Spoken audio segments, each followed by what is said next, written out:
Thank you for joining and welcome to my presentation, What Makes a Good Team, towards the assessment of driver and vehicle cooperation. And before I start, I would like to emphasize that this study was performed together with the Dutch Institute for Road Safety, SVOF, and was funded by the Rijkswaterstaat, which is a part of the Dutch Ministry of Infrastructure and Water Management. And as we all know, developments to get fully automated cars on the road are in full swing.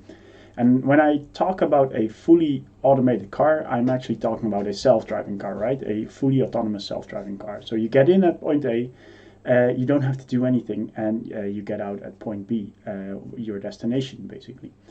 And until actually that time comes, which will probably take years, if not decades, to accomplish, that means that car and driver are actually sharing some part of the driving task, and that might shift a little bit more towards automation in the coming years. But in principle, they still share a task, and it's up to us to actually ensure that that cooperation between the car and the driver is done properly.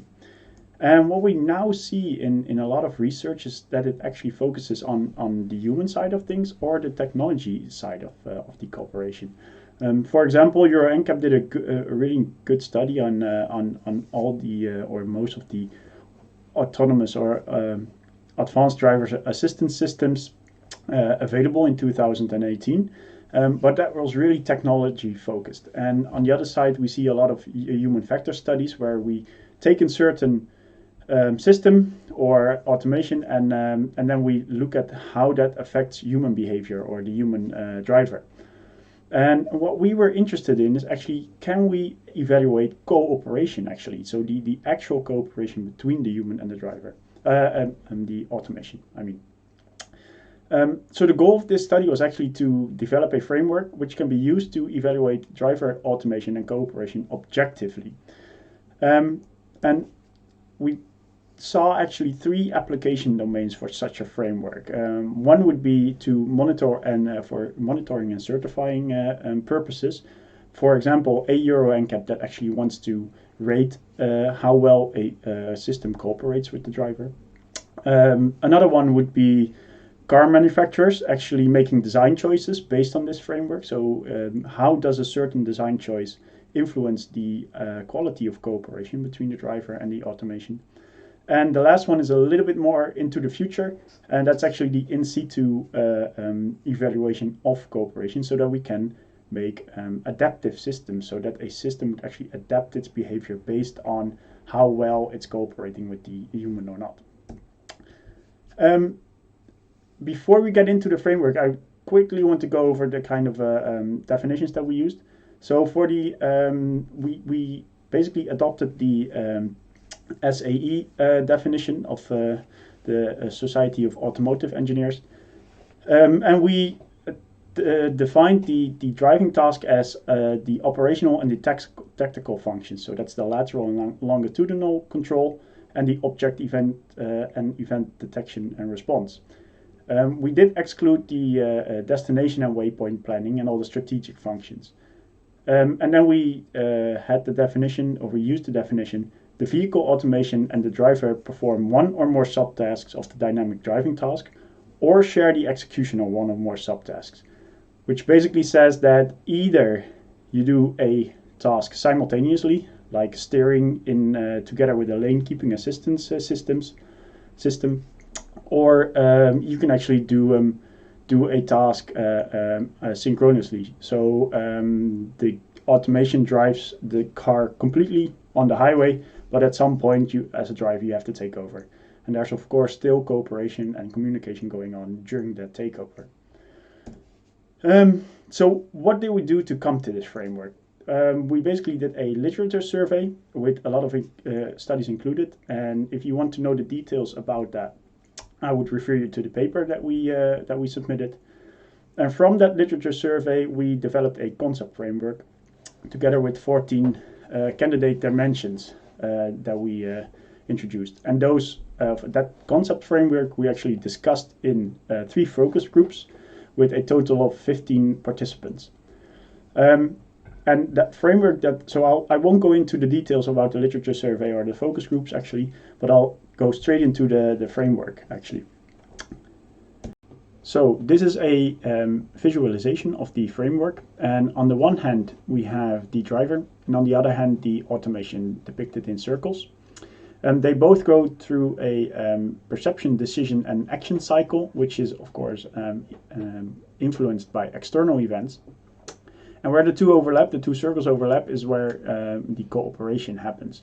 And cooperation, we say, constitutes of 7 dimensions, which represent good cooperation.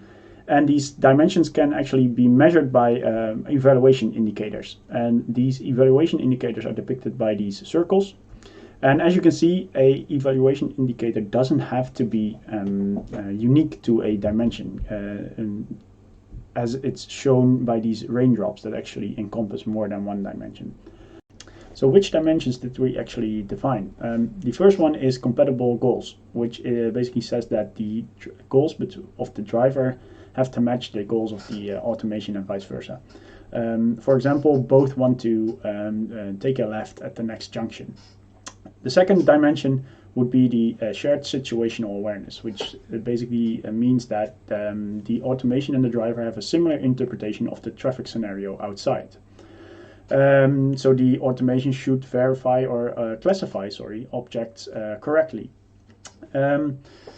The third one is consistent and compatible mental models, which basically says that the human needs to have a representative model of the automation, but the automation also actually needs a model of the human. It would be good if the automation knows when the human is asleep or is falling asleep, and vice versa, that the human knows where the automation actually would work properly and where it doesn't work properly or in which conditions.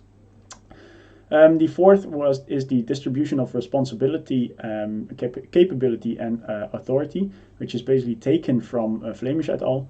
And that would be the correct allocation of tasks based on what someone can do and who's responsible for what task. That means that the automation can only be activated, for example, where it works properly. So you cannot activate a certain automation on a rural road if it doesn't work on a rural road. Or prevent automation abuse. The fourth one is adaptability. So the driver and the automation should actually be able to handle the continuously changing situations, so that there's a robust cooperation between the driver when he, for example, gets sleepy or is doing a non-driving related activity.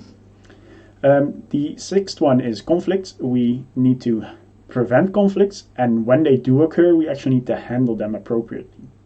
When an automation disengages, for example, an automation should disengage when the human is responsible for the steering task and doesn't agree with what the automation is doing.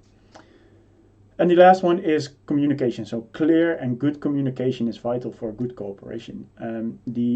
For example, the automation should communicate when its limits are about to be reached or actually already are exceeded. And note that these dimensions are not strictly independent. For example, consistent and comparable mental models are very much related to adaptability.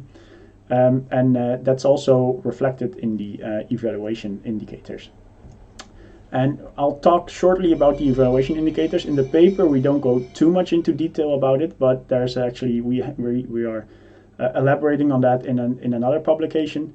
We are trying to structure those, so we define quality indicators, and then we actually define dependent variables with which you can actually measure those quality indicators.